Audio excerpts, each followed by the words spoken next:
Father-in-law forbade my daughter's boyfriend from joining us for Christmas, so we're skipping the in-laws' holiday gathering. My daughter and her boyfriend, let's call him Dan, decided to move in together in August.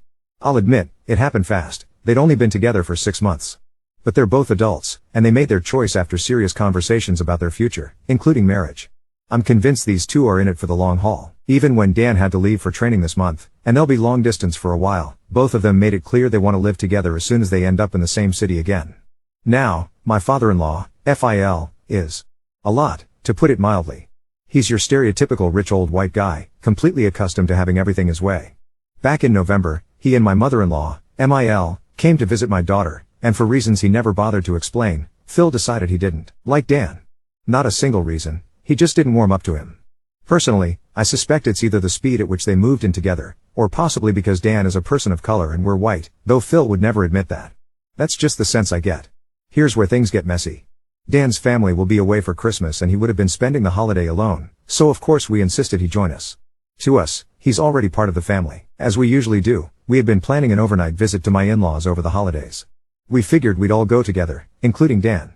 My partner was on the phone with his dad, going over the logistics, and he mentioned that Dan would be staying with us for Christmas. He took care to make it clear that including Dan in the overnight plans was up to my in-laws. It was their house, their rules. What never crossed my mind was that they might actually exclude Dan. But then my Phil threw a fit. He said he didn't want that boy, and Dan is 24, anywhere in his house. Didn't consult with my Mill, who actually adores Dan, just outright refused. My partner stood his ground and told his father that Dan was absolutely coming for the holidays with us, and he accepted that Phil has the right to decide who's welcome in his home. He suggested his parents at least talk it over together before locking in their choice, and even offered a compromise. Why not have everyone meet for lunch or dinner, somewhere halfway? But that didn't go over at all. Phil just doubled down, snapped that it was his house and his decision, and insisted his word was final, no discussion. He's just that guy, control to the bitter end. The irony? My in-laws are devout Christians, always preaching compassion and family. So much for a holiday of love and acceptance. Now, I found myself agonizing over what to tell our daughter and Dan.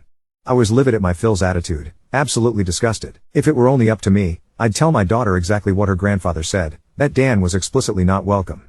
But my partner wanted to spare our daughter's feelings, suggesting we simply say the overnight visit with the grandparents didn't pan out, so she wouldn't have to be angry with them.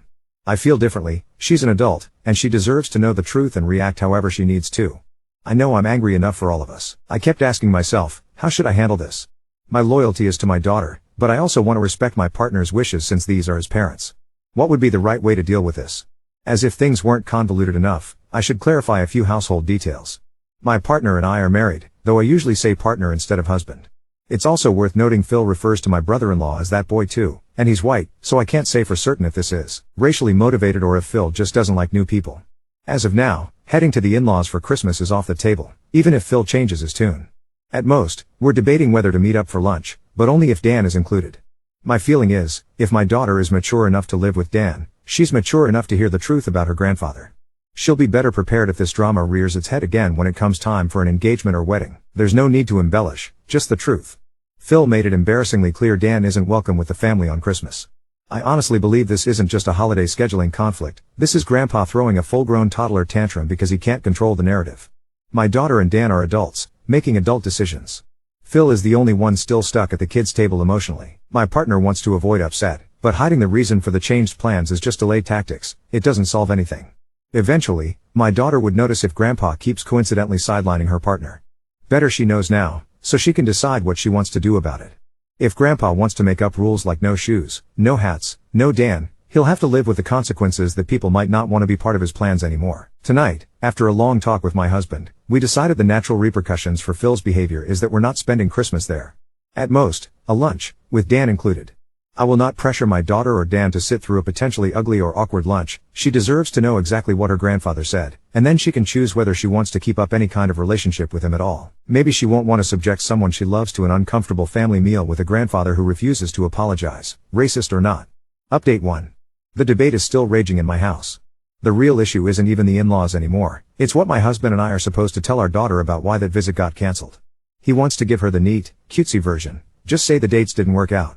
Absolutely not. I want to tell her the truth, or at the very least, have her ask her grandfather directly why the visit isn't happening. I never expected things to spiral so quickly, but here I am, frustrated after several difficult conversations with my husband.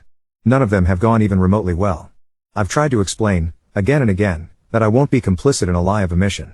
Telling our daughter that it's just a scheduling conflict isn't fair to her, nor is it the truth. I refuse to smooth things over to protect anyone's ego, especially my father-in-law's. Frankly, I feel like my husband is more interested in shielding his father from the consequences of his actions than protecting our daughter from the truth. He doesn't see it that way. He keeps insisting he's just trying to protect her.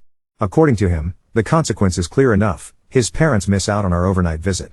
Case closed. But that doesn't sit right with me. I finally put my foot down and told him outright that I won't lie to her. If she comes to me and asks why we aren't going, I will tell her she needs to speak to her grandfather about it. He's the one who made this call. He can explain his decision to her face. I want to just blurt out that her grandfather said Dan isn't welcome, but I won't do that for him. I won't do his dirty work. I'm going to make sure she asks, too, because the very idea of her and Dan sitting through a polite lunch with someone who so obviously disapproves of Dan makes me furious. The reason hardly matters at this point. My daughter deserves to know what's being said about someone important to her, and my father-in-law has a responsibility to look her in the eye and tell her himself. That way, she can actually make her own decision about whether she wants to attend at all. And to be completely honest, if she chooses not to go, I refuse to go too. She's got to know that I am backing her up 100%, no hesitation, no compromise. She needs to know I am in her corner always. Right now, things in my house feel icy and tense. My husband and I keep circling around the argument, making no progress. I have no idea which way this is going to play out, but as soon as I know more, I'll update. If my daughter is old enough to have a boyfriend living with her, then she's old enough to handle honesty. She deserves nothing less. What's the plan when they're married, or if this goes on for years? Is her dad just going to keep feeding her cover stories and half-truths? I'm not having it. Update 2. Well, here I go again. I still haven't had a chance to talk to my daughter. We were supposed to sit down yesterday, but it didn't happen, so that conversation is still up in the air. In the meantime, I did have another, much deeper talk with my husband about everything that's been going on, and what I discovered genuinely surprised me. He's actually way more upset about the situation than I realized, and most of that anger is directed at his own father. My husband is furious that his dad apparently rejected Dan without a real reason. He made it clear to me that he likes Dan, that he's always gotten along with him, and can't for the life of him understand why his father is acting this way. So, no, he doesn't share his father's views at all. What came out most, though, was just how hard it's been for him his whole life, always having to be the peacemaker in his family. He's been stuck in this role of mediating between his parents, smoothing things over between siblings and parents, even handling friction between his parents and me. His family runs away from conflict in a way that's practically an Olympic sport, and somehow, he became the one responsible for keeping everyone calm and civil. He hates it, really hates it, but feels totally stuck. I knew about their conflict avoidance before, but I never realized just how damaging it has been to him. We talked about all of this for a long time, and I think, in the end, we both felt a bit lighter afterwards. That's not even the big update, though. After our last discussion, my husband actually did pick up the phone and call his dad again. Now, I know a lot of people might expect this all to boil down to racism. That Dan, who is my daughter's boyfriend and is a person of color, was rejected for that reason. Or maybe that Dan is just a con man, or said something outrageous. I'm sorry to disappoint, but it isn't any of that. My father-in-law is just a grumpy old man, apparently, who believes that young people shouldn't be living in sin. Yes, that's a direct quote. Initially, when I floated the idea to my husband that his father's dislike could be racially motivated, my husband wasn't convinced but wasn't completely sure either. So, during their conversation, he decided to just ask him, point blank. Did it bother him that Dan is a POC? At that, my father-in-law was absolutely horrified. He asked if he had ever said or done anything to make us, or Dan, believe that, and, in truth, my husband and I couldn't come up with anything concrete outside of one thing. The time he referred to Dan as that boy in the context of not wanting him to come for Christmas. Full disclosure, that suspicion and misreading was all on me. In my head, I put too much weight on that boy comment, thinking it had some ugly undertones. But honestly, he's always called my white brother-in-law that boy, too. I was the one who leapt to that conclusion, and I introduced the suspicion to my husband. I feel terrible about it. I truly did think my father-in-law could be a bigot, but I let one offhand sentence color nearly 30 years of knowing him. I've apologized to my husband for assuming the worst, and I will apologize to my Phil, too. During that same conversation, my Phil actually offered to talk directly to Dan and our daughter if they felt offended. He wanted to clear the air.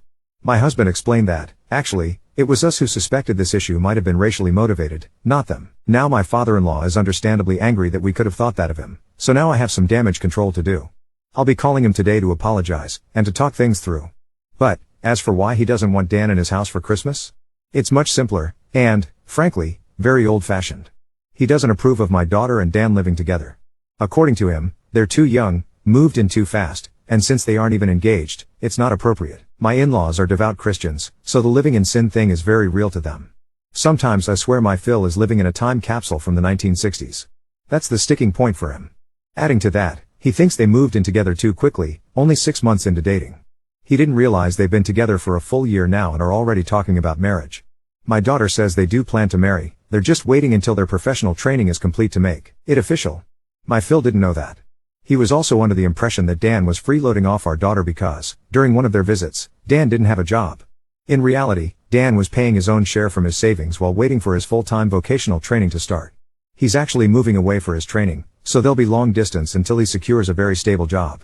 This, too, was news to my father-in-law. So, does my Phil approve of Dan now? No, he's still uptight and disapproves of their living arrangements before marriage. Is he willing to have Dan stay overnight? Still no. But is he a racist jerk? Also no, he's just a cranky, old-fashioned 80-year-old who can't wrap his head around how the world has changed. And that's where we stand. We're still not going to the in-laws for Christmas. Dan is still unwelcome overnight at their house, but at least now I finally understand why. The next step, what do I say to my daughter? The honest truth. Her grandfather isn't comfortable having Dan stay overnight since they aren't even engaged, and it is his house. We have to respect that. Instead, we'll try to meet up for a lunch somewhere, and she and Dan are welcome to join us if they choose. I'll be encouraging her to speak to her grandfather directly, so they can clear the air for themselves. Update 3. First, I had the conversation with my father-in-law. It was short and, for the most part, cordial. I apologized for assuming that when he referred to Dan as boy, he was making a comment about Dan being a person of color dating his granddaughter. I explained to him that word is often considered a slur against people of color, and that's why I reacted the way I did. He grudgingly accepted my apology. He pointed out that he calls my brother-in-law boy too. My brother-in-law, incidentally, is white, and he didn't mean anything by it other than a male younger than himself. As some people suggested, I told him that even if he didn't intend it to be insulting, it still was.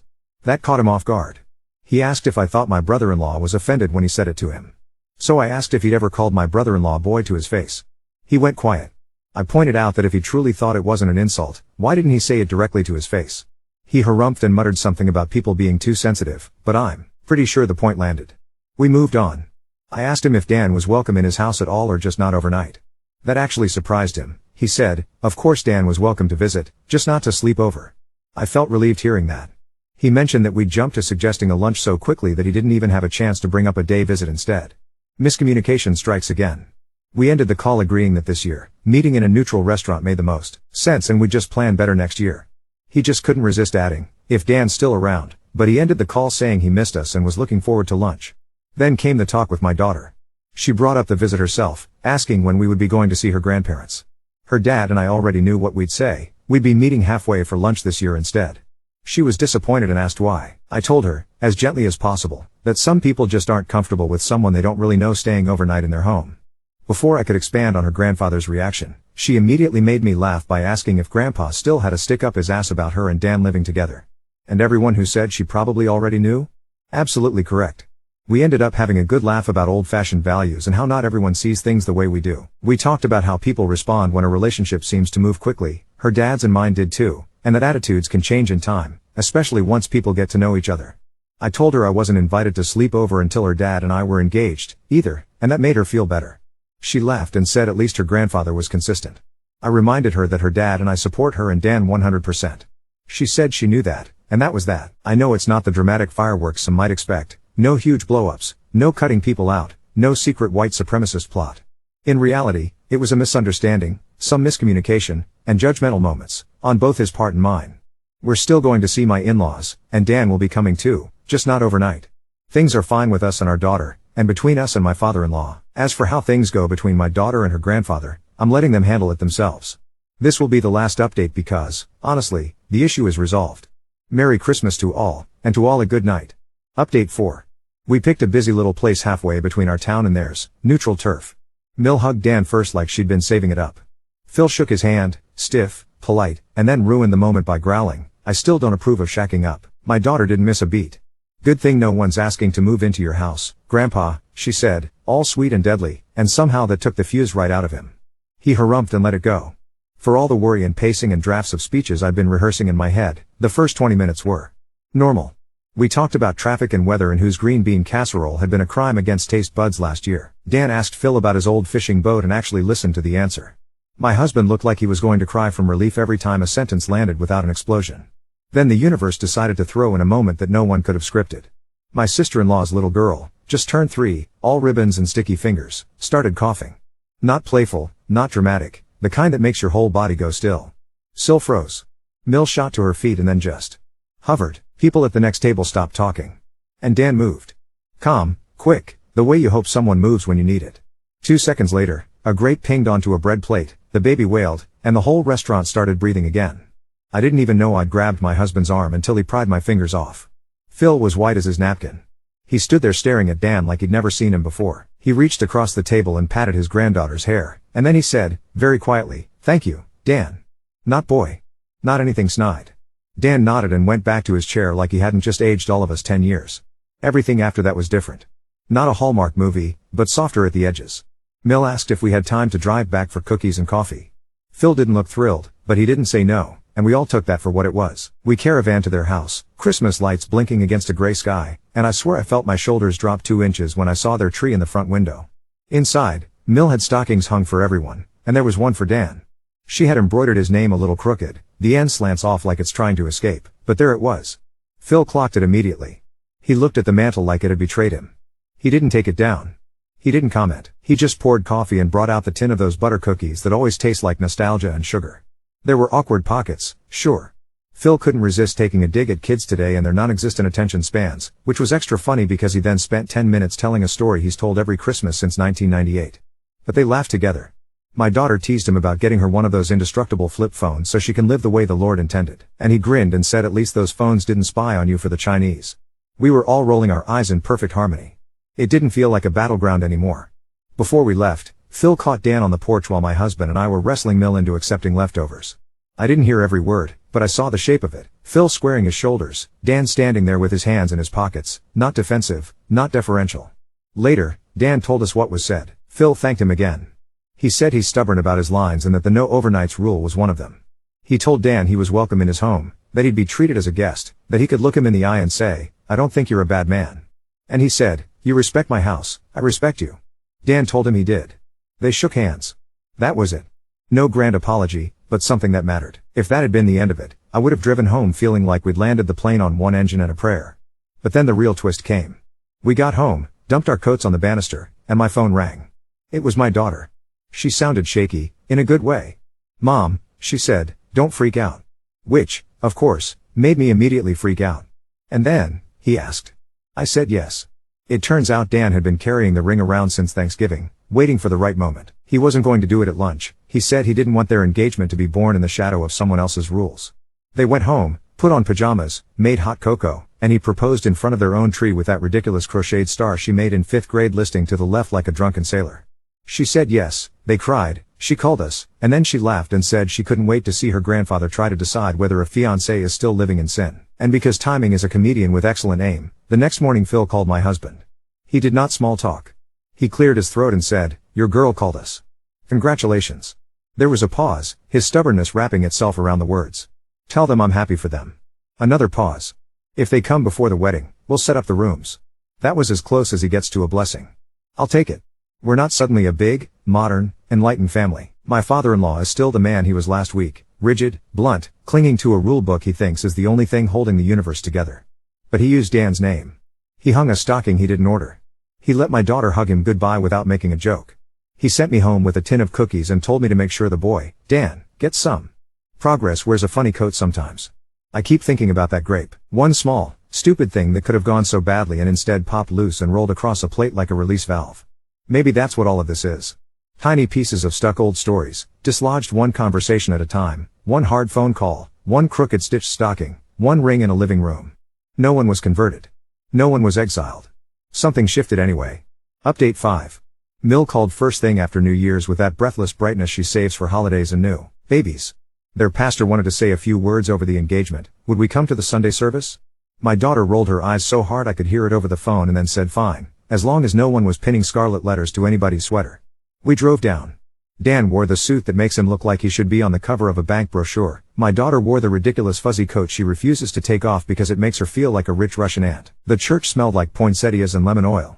The same usher who's been shaking hands at that door since Clinton was in office called my husband sport and then did a double take when he saw Dan and said, "Good to have you with us, young man."